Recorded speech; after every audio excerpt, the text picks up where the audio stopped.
You should never allow this to choke the business, because at the end of the day, if you become too defensive and start choking everything, business and service can be, a casualty.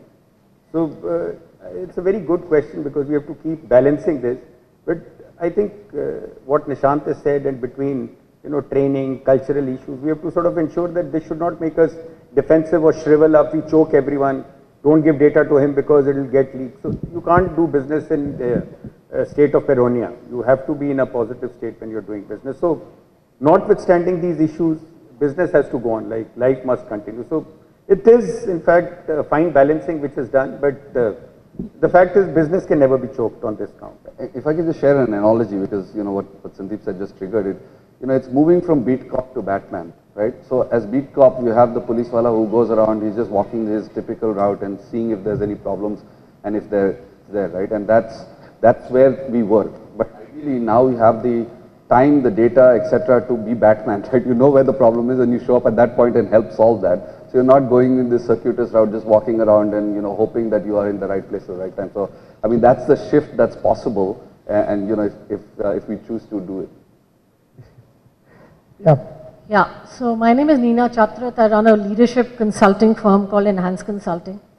My question to both of you is going to be around, and Rajan, I'd like you to respond to it too, which is about technology and innovation in the next paradigm, right? We're talking a lot about here and now. We're talking about what HR shared services has managed to do up until now and how it's served the organization. I want you to put on the hat of a long term, or not even long term, maybe medium term, and look at it. What is your wish list coming from businesses, heading businesses, and you do represent LinkedIn, which is, known to be the next mecca of what innovation can bring to the table. How would you see HR shared services playing a role there? What would be your wish list? I hear OD. I hear a lot of OD talk from what you say.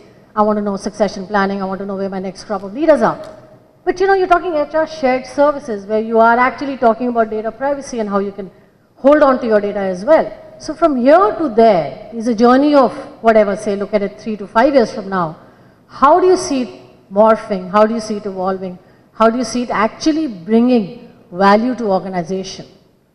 And you both represent very different organizations. Thank you. Would you like to? Yeah, go ahead. Yeah, I mean, I think we were probably talking about shared services last decade. We are talking about it now. We will be talking about it in the future, right? I think the trends broadly, everyone wants to know what's the next exciting trend. If we can actually just crack and realize the opportunity we have now, I will guarantee you that social mobile analytics cloud will be a trend going forward too. So there's a lot of work. It comes to the execution of that. How do you actually start seeing those? And I think we have reached that tipping point. So, but I'll give you some thoughts of where I potentially see this going, and this is sort of my outside-in perspective. I think for one, I see a shift in the partnership between the business, HR, and IT. So for example, right now IT is doing a lot of the configuration and stuff like that. I actually expect with the standardization that the IT part, the configuration part will go into HR, because they will actually have like the domain knowledge necessary to just quickly configure the systems, because the SaaS systems broadly will meet maybe 70-80% of your need, but you still have to do a little bit to your thing. But that frees up the IT organization to actually move to more like engineering and development. Because again, because these SaaS services are not going to fully match to your processes, there's going to be an opportunity for custom app development, and that's what we're starting to see also. Say there's an internal app for, I don't know, OKR management or MBOs, whatever term you use in your organization. How do we actually keep that sort of and do that, because we have a different way of running it than Google or ICICI and so on. So that's one of the shifts that I see, is the domain expertise, IT versus HR, IT versus business. I think this is a journey that can happen right now. The second thing I'm going to talk about, which is this table thinking strategically. Where do you choose to focus your time? What are the questions that you are answering? So whether it's the succession planning and talent management piece that we were talking about, the candidate experience is increasingly going to be a huge differentiator, I would say, for companies to actually go out and hire the best talent.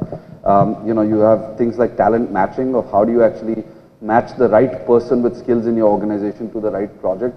These are all areas where they have existed on paper, but they have not yet come to fruition. I mean, You look at some surveys, they say like, and I kind of agree with this, the leadership development programs that one has, they're just not serving our purpose. So again, how can HR actually change those? So it's some of the basics of what HR should be doing and focused on, but we can do that in a very different way, and that's where the shared services piece will allow us to, I think, make those come to life. So candidate experience, for example, now that we have all shared services into one place, they have common systems, they have people and processes that are talking to each other, we can actually manage that life cycle of the candidate from end to end.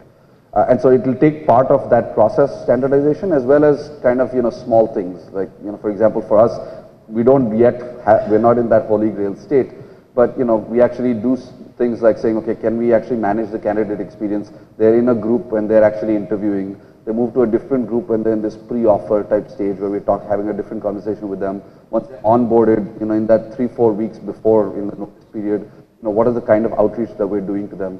So those are all ways that you can actually bring to life, but this is not rocket science, and that's a nice thing, right? It's not contingent on like a whole, new set of technology and tools. It's just focus and discipline from us to actually be asking and demanding excellence of ourselves on a couple of these fronts. Your wish list? See, I'll just tell you that at a fundamental level, a shift that has happened is that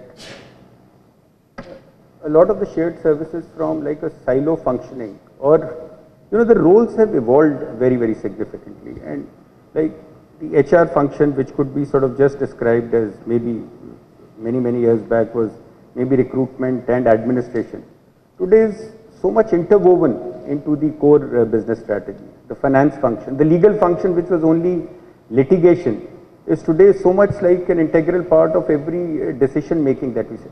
So in a way, one of the things which has been like a transformational requirement also for people who have been heading shared services is this understanding of the evolutionary role they are playing. In fact, if you ask me, from a situation where they would be best contributors, if they were maximizing the sort of, the objectives of the department, they were serving organizational objectives. Today, if you try to maximize your departmental objectives, you actually diminish organizational value. It's a very, very subtle change which has happened. That if each function just maximizes, like the finance function just maximizes, okay, I just want cost and margin. Who knows, you may be killing business opportunities. You may be forcing risk in some manner which the organization doesn't want. If HR is looking only at sort of headcount management, who knows, the opportunity may be getting missed. So in a way, if you ask me, the fundamental thing is that from silos you have moved to integrated roles, and an understanding that silo management is actually value diminishing. I mean, that I think is the biggest change that has happened. And if anything, if I look at the way businesses are evolving, to be very frank, one thing which I have always sort of shied away from predicting is, in the world of what I call a discontinuous and a disruptive change, is trying to be a clairvoyant.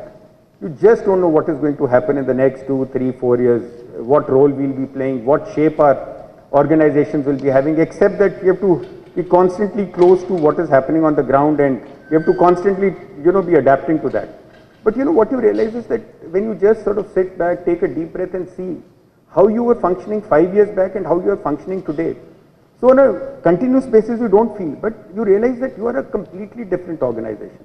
And the key thing is that integrating with business, that objectives of everyone, say if we are an 11,000 people company, the fundamental objective of each one of 11,000 has to be the same.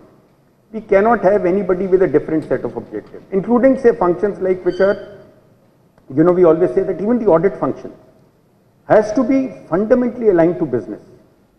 At the end of the day, we had a structure, I'm just sort of saying, the audit function where our branch, the people who were sort of in the branch, like sales verticals, they were the ones who were fairly sort of strong, and the branch manager was more like a coordinator. So the audit function would always sort of come out with very strong strictures about the, the branch function. And, it's a practical, that's the job. But the fact is that over a period of time, it was the audit function you keep sort of going after the branch manager. The real issue was the structure itself was faulty. The structure was, so faulty. So at the end of the day, the audit teams also have to sort of align to themselves that they have to suggest changes which will deliver solutions, not just to fault finding. So what I want to say is that like the HR function today, one of the key things is that there was a certain function where it was said that, you just don't get people. So in a way, the HR function was either that, okay, we don't recruit people at that cost. The key thing is that the HR function actually sort of figured out what are the traits required. And they figured out that the role which was being done by a certain group of people could be done by fresh chartered accountants or people from the IITs or good engineering colleges. They could play that role. And in a way, a department which was short of people, after that got, people in adequate sort of quantities, good quality people in adequate quantity. So in a way, in their old role, they would never have done it. But just when you weave them in with the business, they actually become the biggest contributors to business. So in a way, for me, it is the breaking of silos and integrating with businesses, which is the fundamental shift which is happening and will continue to sort of get accelerated over the next couple of years. Sandeep, talking of wish lists, this is the third summit, right? For the last 2 decades, one of the most popular topics was emerging HR. And we used to wait and wait and wait for it to emerge. So I really wish, after this summit, HR shared services will truly emerge, and that's my wish list for you guys. But before I go there, just give me a sec. I think this table is attracting a lot of attention. There is one table here which has been asking for time. Pankaj? Yeah.